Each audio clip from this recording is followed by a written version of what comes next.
So I'm in San Antonio, Texas at the actual Alamo, which is really cool. But there's one thing that I found was a surprise that I did not expect. Every single postcard and picture you see of the Alamo, it always looks like it's probably out in the middle of nowhere, right? But that's because I'm a dumbass and never looked at a map.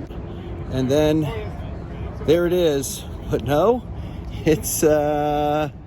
it's kind of right in the middle of San Antonio, Texas. That's not the picture on the postcard. And if you've ever wondered why they never spin that camera around, that's why. That's Riverwalk over there, which is actually pretty beautiful. We're gonna walk down there while we talk about here. So according to University of Wikipedia, Riverwalk started as sort of open sewer system that was going to help mitigate flooding and stuff like that, and is now morphed into this beautiful cornucopia of walking and shopping and everything else, about 15 miles long. And there's just condos and stores and hotels and just stuff everywhere.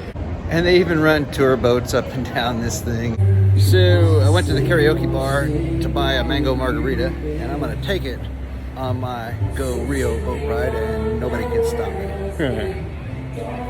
And the park police run their little patrol boat up and down it as well, presumably because of the coyotes and drug smugglers and stuff bringing stuff in, or not.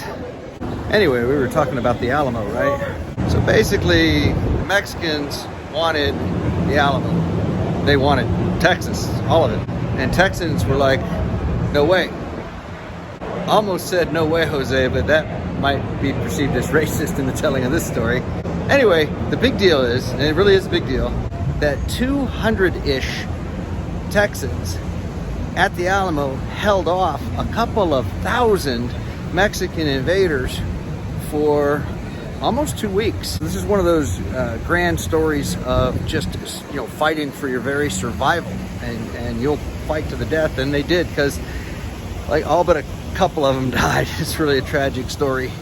And that brings us to the whole reason that I'm doing this historical tour. The Dallas store and Houston stores are closed, and that leaves this as the last Hard Rock Cafe in Texas. And they are fighting for their very survival.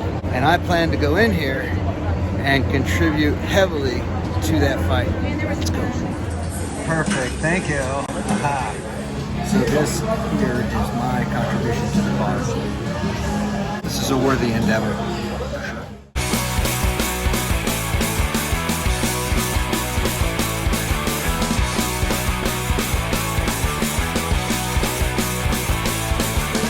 I don't know how I keep getting this inside access, but I love it. This is Ashley, my tour guide for upstairs, which is closed. What's up, y'all? This is my second time working at Hard Rock. They take me back every time. Oh, at this location or others? At this location. I literally was a bartender for 4 years. I was a front of house manager for another 4 years, and they're like, here you go. I'm a busser right now, and I'm happy. I just love Hard Rock. They take care of us. Well, those pants do look short. They're Johnny Cash's. They are Elvis Presley's chaps on his pants, and I'm just like, I just.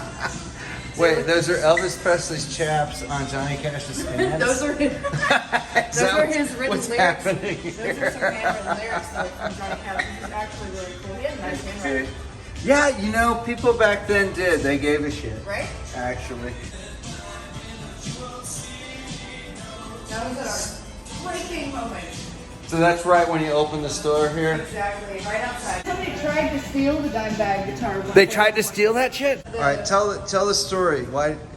What happened? All I know is somebody tried to steal it in broad daylight. Holy shit, that's bold as fuck. Yeah. The most interesting, I actually heard a story earlier about the New York one. There was a server here that used to work at the New York Hard Rock who said that he was watching some dude was coming in a lot and being really weird. Right, he's casing the joint. He was casing the joint. Right. And he literally came in one day and stole a Jimi Hendrix vest and guitar. And it was a very obviously just bolted out the door with it? Mm-hmm. And somebody tried to do the same here. Yep. And That's they crazy. don't go very far. I hope not.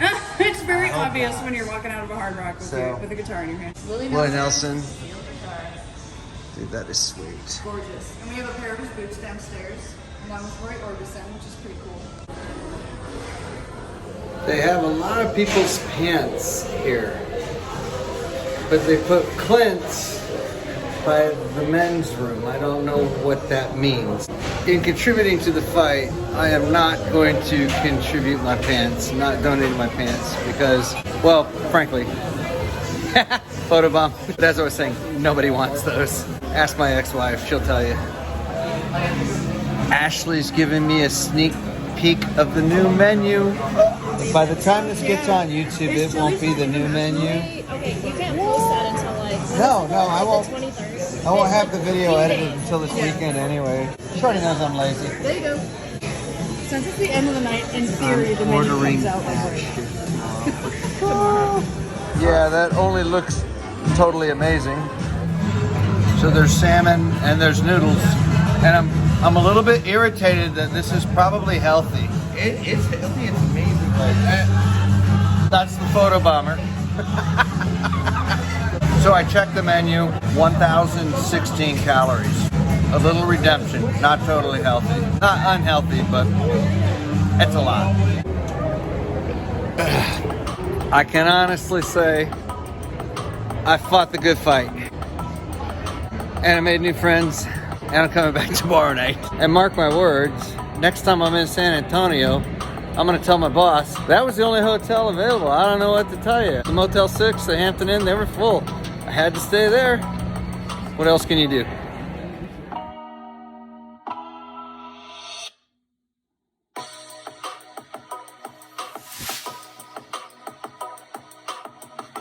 So yeah, if you don't have actual dreads, then you'd have to braid them in. Or you can use rubber bands, but I actually have dreads. So right at the root, I'll just put a double-ended extension and it just sits in there.